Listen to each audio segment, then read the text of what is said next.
Ishida must be like, I'm tired. Too much. Just way too much. I need to go back to Rue Island.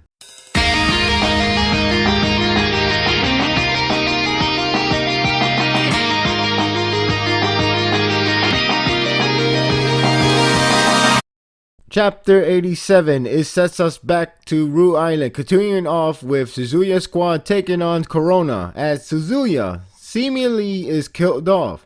Is it really the end of Suzuya? Well, there is one trick to pull, and he has done it in this chapter. After a long, intense series of drama and action with Kanaki becoming a one-eyed king, this was a needed moment as the situation in Rue Island needed to reach its climax, as it was paused in the middle. Other than that, it was a pretty good chapter.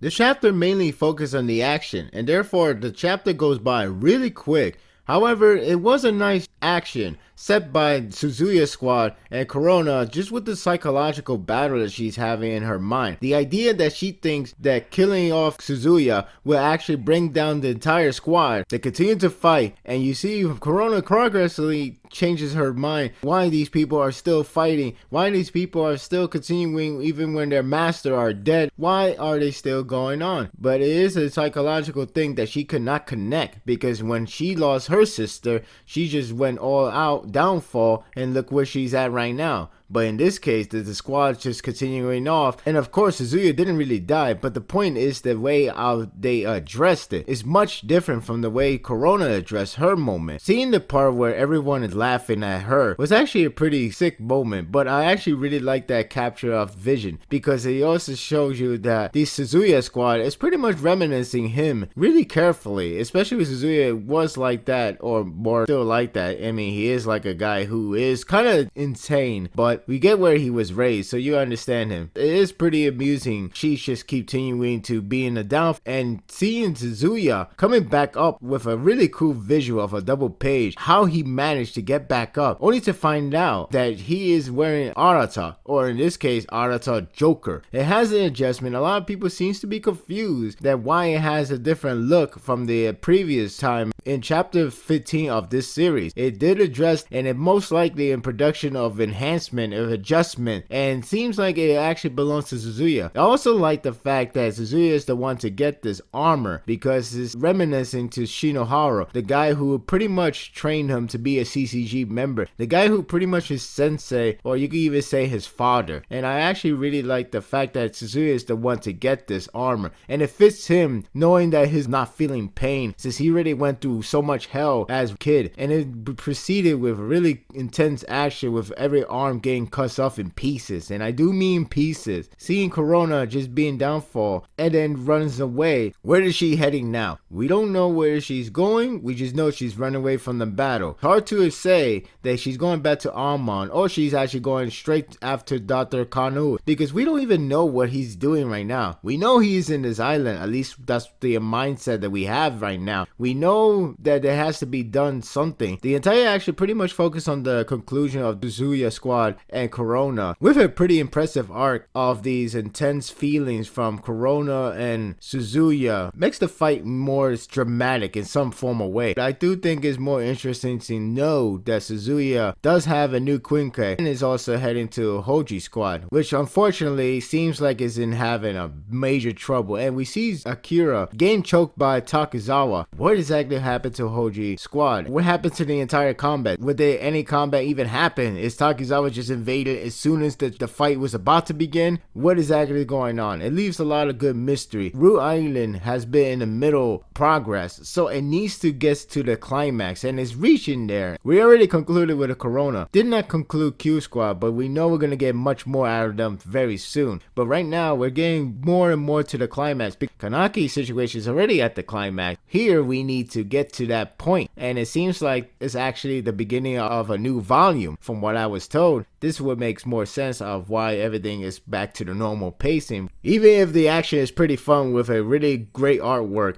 it's just something that people really wants to see more of, that climactic feeling. And right now, Rue Island does not have that, but it's going to get there soon. Going to be intense, as Ishida knows how to make everything driven intensity. Chapter 87 gets an 8.